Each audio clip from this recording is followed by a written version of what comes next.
तो यहाँ पे बात हो जाती है कि आप लोगों ने अपना यूनिवर्सिटी के अंदर एडमिशन अप्लाई कर दिया और आप लोगों को एडमिशन मिल गया है। इसके साथ ही मैं बात कर लेता हूँ कि फ्रांस के अंदर एवरेज यूनिवर्सिटी की फीसेस कितनी है। मैं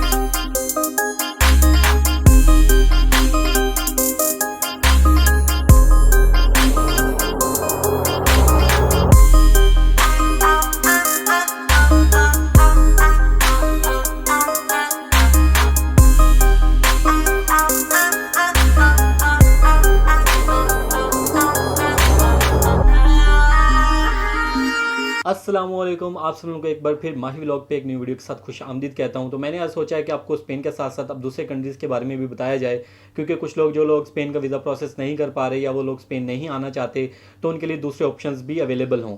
तो आज मैं बात करने के लिए जा रहा हूँ स्पेन के अलावा एक बहुत ही अच्छा कंट्री है जो कि है फ्रांस। बिल्कुल फ्रांस स्पेन से बिल्कुल ही साथ है, फ्रांस का बॉर्डर स्पेन के साथ लगता है, आप बाय कार भी स्पेन से फ्रांस जा सकते हैं। तो आज हम बात करते हैं कि स्टडी इन फ्रांस। तो इस वीडियो में आप लोगों को बताऊंगा कि आप फ्रांस कैसे मूव कर सकते हैं ऑन स्टूडेंट वीज़ा। सो हम यहाँ पे बात कर लेते हैं कि फ्रांस ही क्यों। तो यहाँ पे मैं इसको स्पेन के साथ थोड़ा सा कंपेयर करता चलूँ। अकॉर्डिंग टू यूएस रैंकिंग ये 12th नंबर पे आता है इन कंट्रीज़ की लिस्ट के अंदर, जो बेहतरीन कंट्रीज़ आते हैं वर्ल्ड के अंदर। आप लोगों को जैसे कि पता है पेरिस को दुनिया का बेहतरीन और खूबसूरत तरीन शहर होने का आज़ाद हासिल है, तो आप लोग इसको कंसिडर कर सकते हैं और पेरिस का भी साथ ही टूर कर सकते हैं फ्रांस के स्टडी वीज़ा के साथ। तो हम बात कर लेते हैं कि स्पेन के लिहाज से तो यार फ्रांस ओवरऑल बेस्ट है, क्योंकि स्पेन की जो इकॉनमी है वो फ्रांस से कम है। फ्रांस स्ट्रॉन्ग कंट्रीज़ के अंदर आता है, एरिया के लिहाज से भी, इकॉनमी के लिहाज से भी और हर लिहाज से मेरे ख्याल में स्पेन से बेटर ऑप्शन आप लोगों के लिए फ्रांस हो सकता है। अगर आप लोग स्पेन नहीं आना चाहते तो आप फ्रांस को कंसीडर कर सकते हैं फॉर योर हायर एजुकेशन। तो मैं बात कर लेता हूं कि हम स्पेन का प्रोसेस कैसे स्टार्ट कर सकते हैं। तो सबसे पहले हम बात करते हैं, देखें कोई भी प्रोसेस शुरू करने से पहले, किसी भी कंट्री का जो भी प्रोसेस आप शुरू करते हैं स्टडी वीज़ा के लिए, तो सबसे पहले आप लोगों को यूनिवर्सिटीज़ को कंसीडर करना होता है कि आप लोग किस तरह से वहाँ पर यूनिवर्सिटीज़ फाइंड आउट कर सकते हैं। जैसे कि स्पेन के अंदर कोई बाकायदा से वेबसाइट नहीं है यूनिवर्सिटीज़ को सर्च करने के लिए। फ्रांस के अंदर एक इनकी वेबसाइट है कैंपस फ्रांस, वहाँ पे जाके आप लोग अपने बैचलर के और क्या नाम है उसके साथ साथ मास्टर्स के कोर्सेज को फाइंड आउट कर सकते हैं कि वो कौन से लैंग्वेज में हैं, उनकी फीसेस कितनी हैं और उनका ड्यूरेशन कितना है। तो हम बात कर लेते हैं इंटेक्स की। तो फ्रांस के अंदर 2 इंटेक्स होती हैं, जिसके अंदर जो मेजर इंटेक है सितंबर है और उसके बाद जो माइनर इंटेक होती है वो स्प्रिंग इंटेक होती है, जो कि जनवरी फरवरी कहलाती है। जैसे कि स्पेन के अंदर भी यही रूल है कि मोस्ट ऑफ द जो यूरोपियन कंट्रीज़ हैं उनके अंदर 2 ही इंटेक होती हैं, जैसे कि सितंबर मेन इंटेक हो गई और फरवरी इनकी माइनर इंटेक होगी, जिसके अंदर आप लोग एडमिशन ले सकते हैं। इसके साथ ही मैं बात कर लेता हूँ कि फ्रांस के अंदर एवरेज यूनिवर्सिटी की फीसेस कितनी है। मैं बैचलर्स की भी साथ ही बात करूँगा और मास्टर्स की भी साथ ही बात करूँगा। तो वो फ्रांस के अंदर बेसिकली 3000 से लेकर 4000 यूरो तक पब्लिक यूनिवर्सिटीज़ की फीसेज होती हैं, जो आप लोगों ने पर ईयर के लिहाज से पे करनी होती है। और इसके साथ कुछ कोर्सेज ऐसे भी हो सकते हैं या कोई यूनिवर्सिटीज़ ऐसी भी हो सकती हैं जिनकी फीसेज काफ़ी हाई हो सकती हैं, 8 से 9000 यूरो भी हो सकती हैं। तो आप लोगों ने अपने जो जब कोर्स फाइंड आउट करना है, यूनिवर्सिटी फाइंड आउट करनी है, तो अपनी कोर्स की फीस भी साथ आप लोगों ने कैंपस फ्रांस की वेबसाइट से देख लेनी है। जब आप लोग अपनी यूनिवर्सिटी फाइंड आउट कर लें तो उसके बाद मैं आप लोगों को बताता हूँ कि आप लोगों को डॉक्यूमेंट्स कौन कौन से रिक्वायर्ड होंगे एडमिशन के लिए। Basically most of the European countries के अंदर same kind of documents required होते हैं।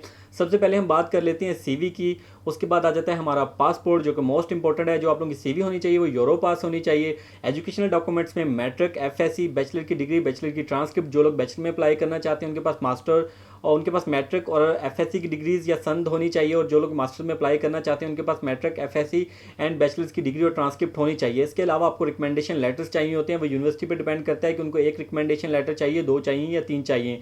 तो कोशिश कीजिएगा कि आप लोग 2 से 3 रिकमेंडेशन लेटर्स अपने एचओडी से या जो आप लोगों का प्रोफेसर होगा उससे आप लोग ये अपने रिकमेंडेशन लेटर बनवा लें। लेटर ऑफ मोटिवेशन भी आप लोगों को रिक्वायर्ड होगा, क्योंकि most of the universities letter of motivation भी रिक्वायर्ड करती हैं, तो आप लोगों ने वो भी बनवा लेना है।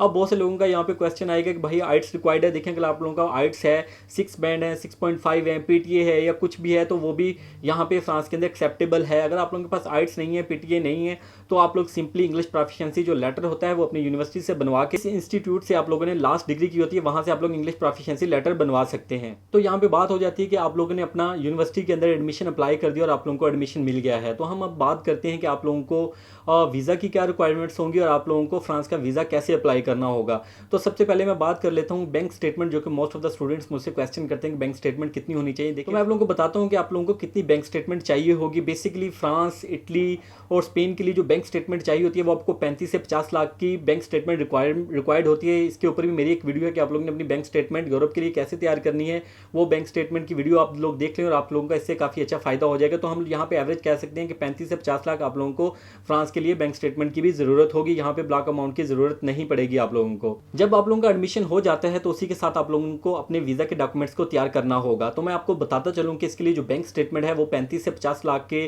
अंडर रिक्वायर्ड होगी। आप लोगों को डिपेंड करता है कि आप लोगों की यूनिवर्सिटीज़ की फीस कितनी है, तो आप लोगों ने ये भी देख लेना है। और साथ में मैं आप लोगों को बताता हूँ कि अब आप लोगों ने वीज़ा फाइल कैसे तैयार करनी है। इन लोगों की एक वेबसाइट है स्टूडियस इन फ्रांस में भी, मैं इसको ठीक प्रोनाउंसिएट कर रहा हूँ। तो यहाँ पे इस वेबसाइट पे आप लोगों ने जाना है, जिसका लिंक भी मैं डिस्क्रिप्शन में डाल दूंगा। वहाँ पे जाके आप लोगों ने अपनी रिक्वायर्ड इन्फॉर्मेशन पुट करनी है, अपने डॉक्यूमेंट सबमिट करने हैं। वो आप लोगों से एडमिशन लेटर, पासपोर्ट, ETC वगैरह भी रिक्वायर्ड कर सकते हैं। वो सबमिट करने के बाद आप लोगों ने इसका एक चलान होगा वो डाउनलोड कर लेना है 30 से 40 हज़ार का। वो आप लोगों ने किसी भी बैंक में जाके पे कर देना है और इसके बाद जो आप लोगों का PDF जनरेट होगा वो आप लोगों ने अपने पास सेव कर लेना है। जब आप लोग स्टडीज इन फ्रांस का जो PDF है वो डाउनलोड कर लेंगे फीस पे करने के बाद, तब आप लोगों ने वीज़ा अपॉइंटमेंट के लिए 5 सेंटर्स हैं जो कि डिफरेंट सिटीज़ के अंदर लोकेशंस हैं। मुल्तान, लाहौर, कराची, इस्लामाबाद और सियालकोट के अंदर आप लोगों ने उनके सेंटर को विजिट करना है। वहाँ पे जाने के बाद आप लोगों से उनसे रिक्वेस्ट करनी है कि आपको स्टडी वीज़ा के लिए अपॉइंटमेंट की ज़रूरत है। तो आप लोगों ने अपने साथ स्टडीज इन फ्रांस का जो PDF है वो भी साथ ले जाना है। अपने educational document, passport, CV, ETC आप लोगों ने अपने साथ ले जानी है और वहाँ पे जाकर उन लोगों से अपॉइंटमेंट की रिक्वेस्ट करनी है। वो आप लोगों की अपॉइंटमेंट अप्लाई कर देंगे इन फ्रांस एम्बेसी के अंदर। तो आप लोग जब वहाँ से वापस आ जाएंगे अपनी अपॉइंटमेंट अप्लाई करने के बाद, तो एक वेबसाइट है frenchvisas.fr। तो फ्रांस वीज़ास FR मतलब कि इनकी जो गवर्नमेंट की वेबसाइट है वहाँ पे आना है। वहाँ पे आप लोगों ने आने के बाद आप लोगों के पास एडमिशन लेटर होगा, सब डॉक्यूमेंट्स होंगे। तो वहाँ पे आने के बाद आप लोगों ने इनका फॉर्म फिल करना है और फॉर्म फिल करने के बाद डाउनलोड कर लेना है। तो विद इन 10 to 20 डेज आप लोगों को जो फ्रांस की अपॉइंटमेंट भी मिल जाएगी और आप लोगों ने अपने सारे डॉक्यूमेंट्स इकट्ठे करने हैं और आप लोगों ने फ्रांस की एम्बेसी में चले जाना है और वहाँ पे आप लोगों का इंटरव्यू होगा। मोस्ट प्रॉब्लली इंशाल्लाह इंटरव्यू के बाद आप लोगों का वीज़ा लग जाएगा। तो गाइस ये छोटी सी मेरी एक वीडियो थी फ्रांस के ऊपर कि इसका जो सारा प्रोसेस है वो कैसे वर्कआउट करता है, स्टडी के लिए क्या क्या डॉक्यूमेंट्स की रिक्वायरमेंट होगी, ये भी आप लोगों को बता दिया है। साथ में इंशाल्लाह इसके ऊपर और वीडियोस बनाता रहूँगा। अगर आप लोगों का कोई क्वेश्चन हो आप लोग मेरे इंस्टाग्राम पे आके मुझसे पूछ सकते हैं। इंशाल्लाह मैं कोशिश करूँगा कि आप लोगों को आंसर करूँ। तब तक के लिए मुझे इजाज़त दीजिए। अल्लाह हाफिज़।